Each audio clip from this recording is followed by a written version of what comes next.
Vous êtes sur France Info, il est 8h16. Bonjour Christian Estrosi. Bonjour Raphaël Duchemin. Merci d'être en direct avec nous ce matin sur France Info pour évoquer évidemment l'affaire Bettencourt. Alors je crois que vous étiez hier justement aux côtés d'Éric Woerth à l'Élysée dans le cabinet de Claude Guéant pour préparer cette intervention.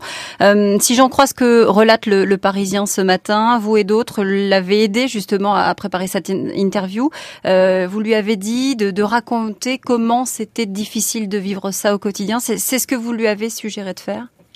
Si tant est que Éric Woerth ait besoin de quelques conseils que ce soit, la réalité, c'est l'homme que nous avons vu apparaître tel qu'en lui-même hier soir à 20h, avec beaucoup de dignité, et d'un côté un homme affecté à titre personnel, avec tout ce qu'il y a de dimension humaine, de difficultés à vivre pour lui-même et pour ses proches, une épreuve terriblement difficile lorsqu'on subit un tel acharnement, de tels amalgames, pouvoir résister et en même temps penser aux siens.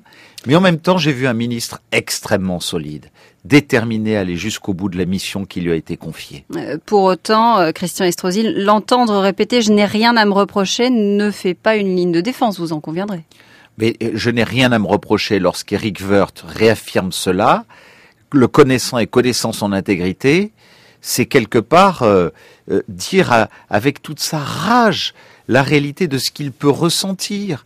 C'est tellement facile dans le monde dans lequel nous sommes de jeter l'opprobre sur n'importe qui, en sachant que le seul moyen qu'on peut avoir de se défendre à un moment, c'est de dire avec sa vérité, avec son regard qui ne trompe pas, je n'ai rien à me reprocher. Et qui a apporté une preuve ? Lorsque je vois ce fameux site-là, qui me rappelle dans son comportement une certaine presse des années 30 qui Quand ose vous dites dire... ce fameux site, vous parlez de Mediapart ? Je préfère vous laisser le citer, je n'ai aucune promotion à lui faire.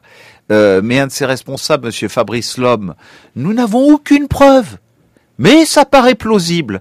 Comment d'ailleurs, et je vous le dis Raphaël Duchemin, vous qui faites partie des grands journalistes de ce pays, je veux que la déontologie et l'éthique des journalistes comme des hommes politiques sachent aussi un moment savoir jusqu'à quel point on peut se faire les rapporteurs de quelqu'un qui dit c'est peut-être plausible, mais nous n'avons aucune preuve. Alors je vous interromps, Christian Estrosi, pourquoi est-ce que la vérité serait aujourd'hui dans la bouche d'Éric Woerth et non pas dans celle de l'ex-comptable de Liliane Bettencourt? C'est une parole contre une autre parole. Absolument. C'est une parole contre une autre parole. Donc il faut que la justice enquête. Et lorsqu'on dit d'un côté qu'il n'y a aucune preuve, lorsque un des responsables de ce site dit il n'y a aucune preuve, lorsque vous avez monsieur Mestre qui dit ça ne s'est jamais passé, et lorsque cette même comptable dit je n'ai rien vu.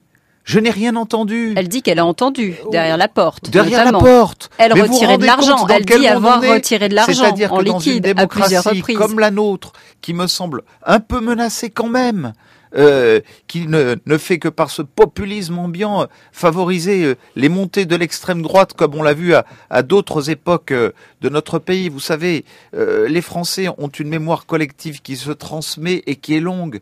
Moi, j'ai en mémoire Clémenceau, Salengro, plus proche de nous, Bérégovoy. Est-ce qu'on peut continuer à accepter ce type de pratique où n'importe qui vient affirmer sans preuve n'importe quoi et on salit un homme de cette manière?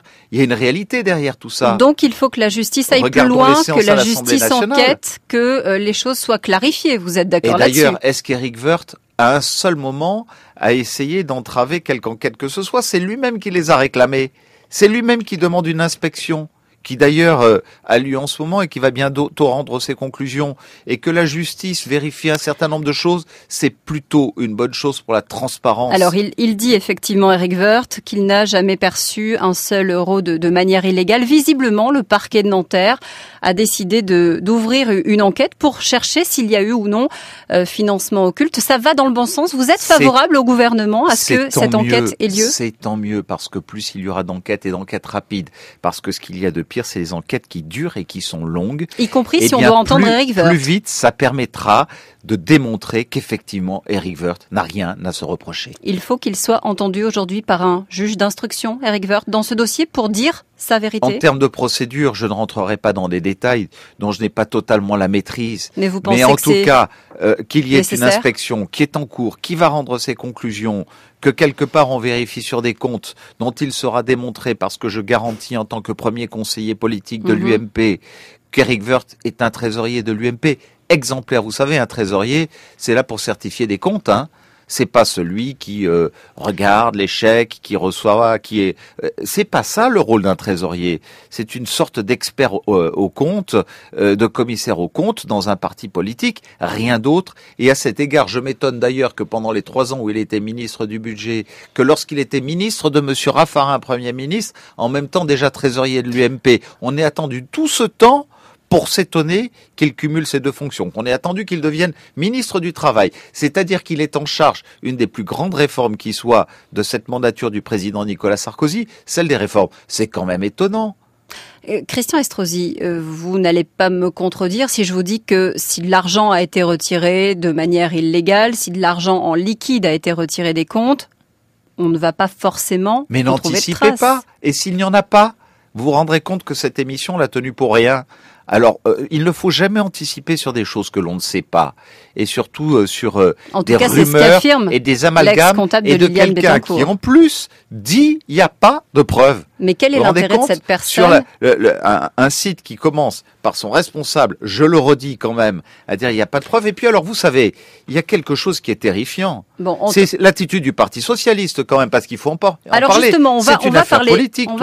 C'est une affaire politique. Vous dénoncez, et Éric Woerth l'a dénoncé encore hier soir, une cabale politique. Je voudrais qu'on écoute ce que pensent justement certains des militants à l'UMP, puisque Éric Woerth est allé hier soir en sortant de TF1 au Rincy, près de Paris, à la rencontre notamment des militants. Au départ, il devait parler de la réforme des retraites, mais on a aussi parlé pas mal de l'affaire Bettencourt. Olivier Bost était là-bas pour France Info.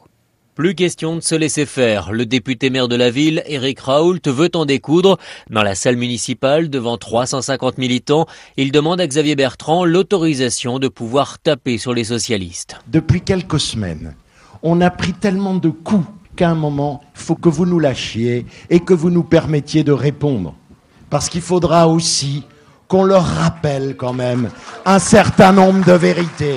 Et Éric Raoult cite l'affaire de la MNEF ou l'affaire Urba. La salle est chauffée à blanc et la réunion se transforme logiquement en soirée de soutien à Éric Woerth, un ministre qui se montre combatif.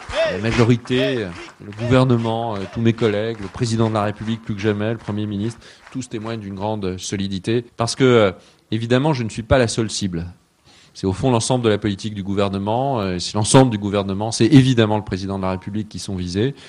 Donc mon devoir, c'est évidemment de tenir. Mais c'est aussi, au fond, d'être digne de cette majorité. Et pour vraiment montrer qu'il est encore là pour longtemps, Éric Woerth détaille le calendrier, son calendrier de la réforme des retraites. Et à la sortie, la plupart des militants, à l'image de Chantal, sont convaincus sur la force d'Éric Woerth. Il va tenir le choc, on lui fait confiance. Rien ne l'atteint, il a bien raison que rien ne l'atteigne.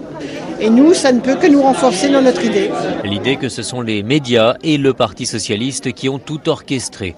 Mais certains quand même sont plus mal à l'aise avec toutes ces affaires, comme Brigitte, une autre militante. Moi, je défends pas le gros capital de Madame Bettencourt, etc. Non. Quand on est la femme d'un ministre, c'est vrai qu'on devrait se tenir un petit peu plus en retrait. C'est ambigu. C'est vrai qu'il y a une certaine ambiguïté, mais je pense qu'on cherche à viser uniquement la politique de Nicolas Sarkozy, quoi, c'est tout. Un peu plus tôt, Éric Woerth avait été clair, la majorité est solide, il faut tenir, je vais tenir. Olivier Bost, France Info.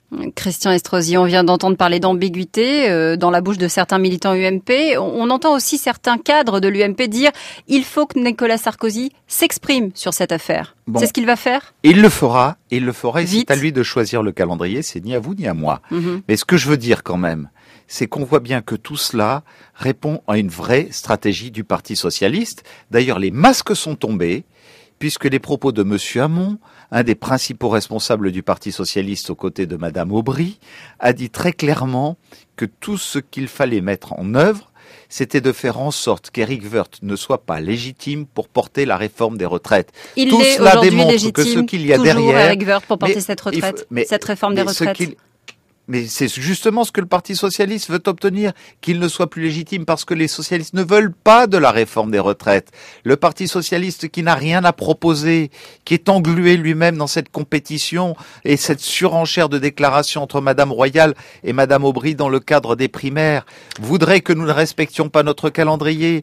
Mardi prochain au Conseil des ministres, le 13, nous devons faire passer notre texte de loi sur les retraites. Et c'est à ce moment-là que Nicolas Sarkozy va s'exprimer. Commencer le débat parlementaire au Parlement sur la réforme des retraites qui est essentielle pour les Françaises et les Français de toute génération pour garantir à nos seniors et pour préserver l'avenir des générations futures. Et ce que veut le Parti socialiste, c'est empêcher Éric Woerth de porter cette retraite. On a bien compris le message, Christian Estrosi. D'un mot seulement, est-ce que le chef de l'État doit parler le 13 juillet et est-ce qu'il va y avoir remaniement rapidement ?